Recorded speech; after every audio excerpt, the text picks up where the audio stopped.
Hi guys. Hindi ko alam kung paano ko sisimulan 'to video na 'to, paano ko sisimulan 'to, pero gusto ko lang maging totoo sa inyo. Um, Last week was the darkest night of my life. Gusto ko nang tapusin yung buhay ko, muntik na akong tumalon sa condo ko. And kung hindi lang ako napigilan ng PA ko, ng kaibigan ko, baka wala na ako para ikwento to or sabihin sa inyo to. Sobrang bigat po na pinagdadaanan ko. And naiyak ako.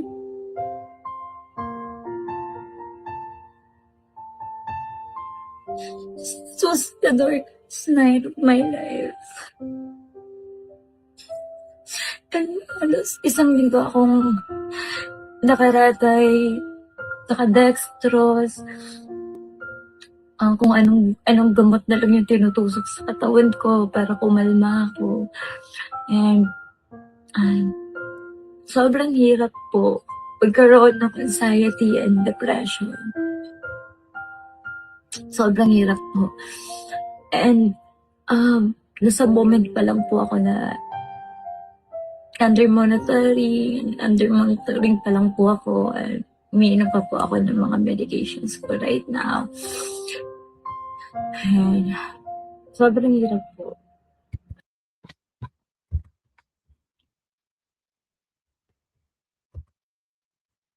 Okay guys, so gagawa lang ako ng video response for Princess. Now, hindi ko naman talaga kilala tong si Princess. Nakita ko lang to sa Facebook. So, yun nga, may pinagdadaanan siya. Muntik na siya magpakamatay. So, iyon. Magbibigay lang ako ng response. Ulit, hindi ko kilala tong si Princess. Pero,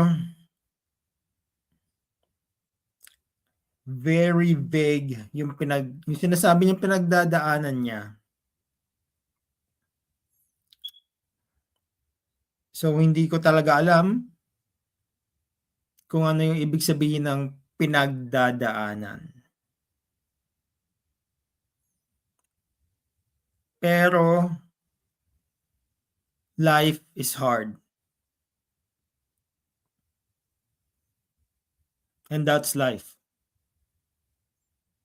Talagang mahirap. Some people in here lived like it is heaven in here. You know what I mean? They lived carefree, the happy-go-lucky life.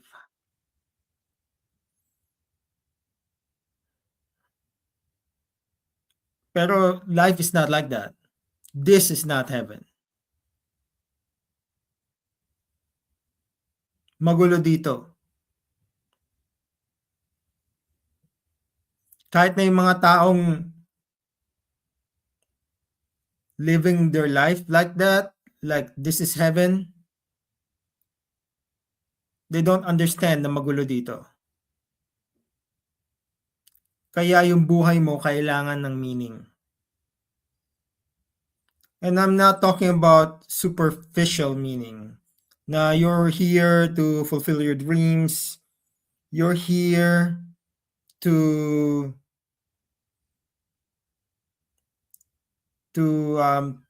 be a millionaire. Hindi yung mga ganon klaseng meaning. I'm talking about na meaning, yung my soul.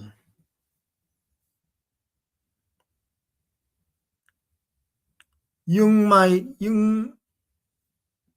may laman talaga.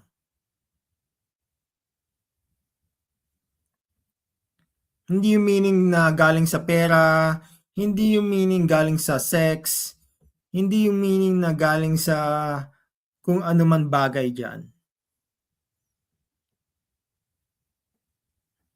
Itong meaning na sinasabi ko, meaning comes from God.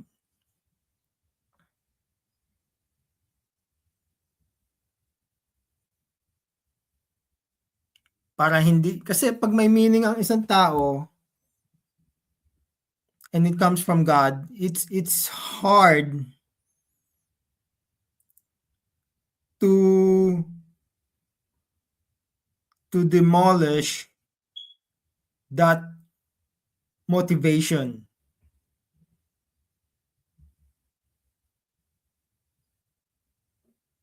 Yung mga taong that has purpose in here, like true meaning,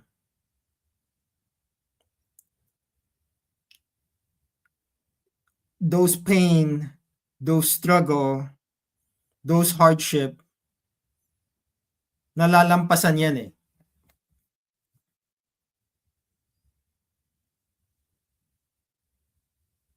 Katulad ko, like if you ask me, bakit ako nandito, bakit ba ako buhay, why I don't become suicidal, is because tatlong reason. God, my wife, and my child.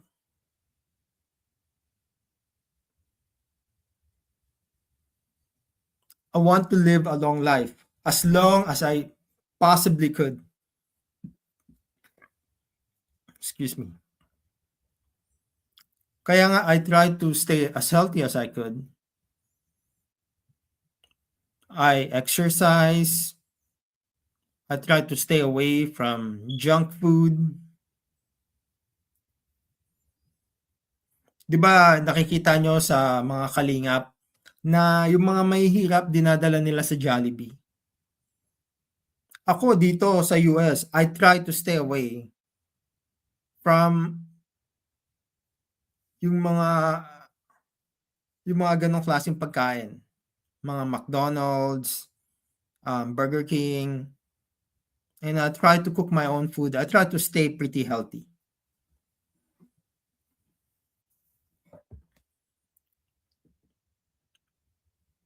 Pero balik lang tayo kay Princess. Kasi ano eh, dahil sa pinagdadaanan mo,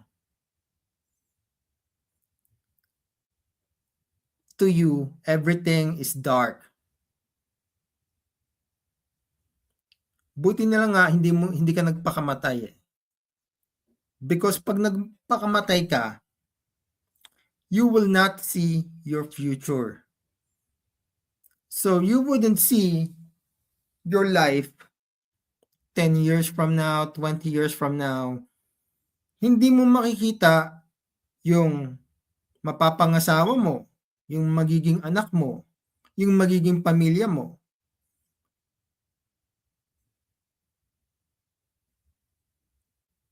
Kaya it's important na you stay focused dito sa buhay mo dito at wag mong binabaliwala.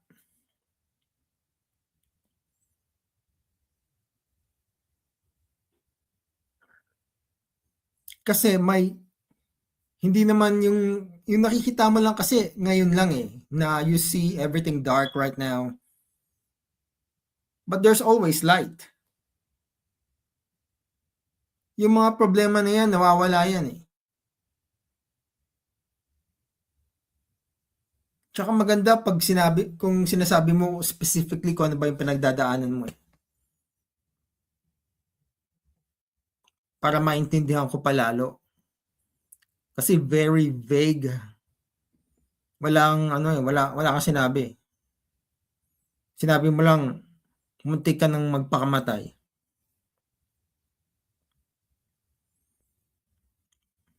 So hopefully, you figure it out. Kasi nga, Sa tingin ko, ang kailangan mo is meaning. A meaningful life.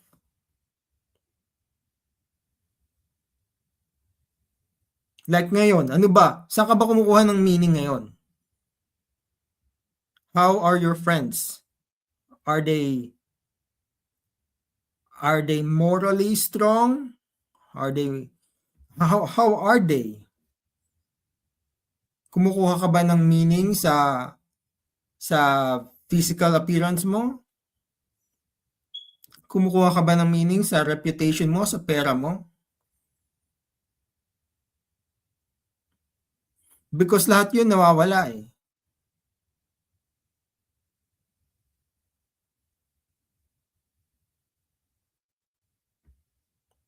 Kaya nga yung sinabi ko yung meaning na 'yon needs to come from God.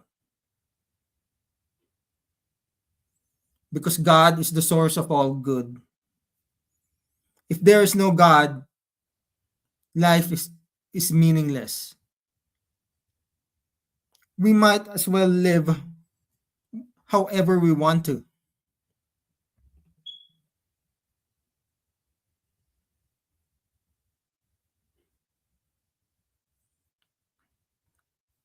And yun nga, once again, ano yung mga kaibigan mo? Like, how are they? Anong klaseng tao sila? What is their belief system? What is their character?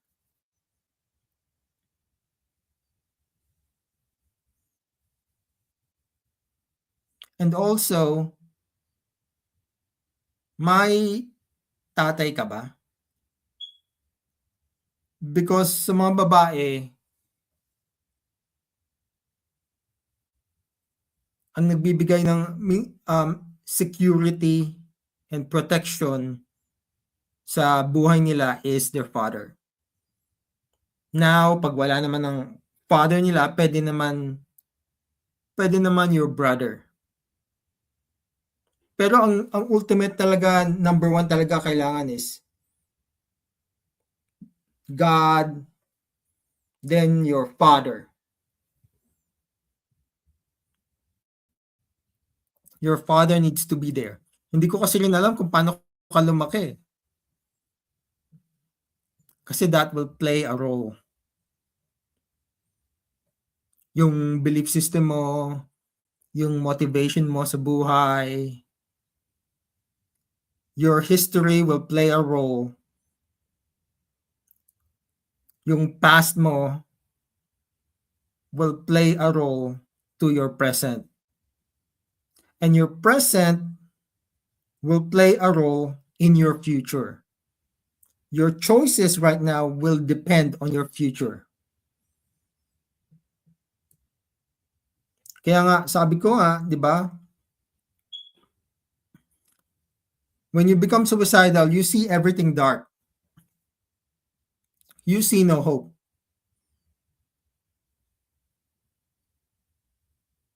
But there's always hope. Nakikita mo lang ngayon na wala ng hope. But there's always hope.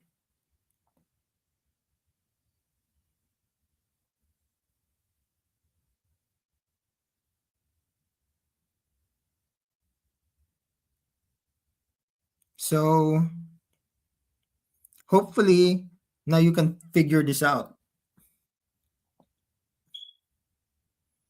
Because this is your life. And only you can figure things out.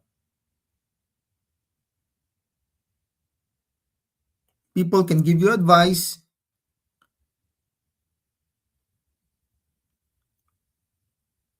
But only you can figure things out. Kaya nga, sinasabi ko like you need meaning in your life. Something deep meaning. Yung from the soul. Something that only comes from God.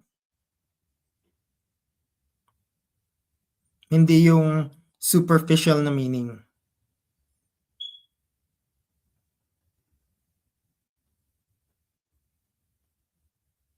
So,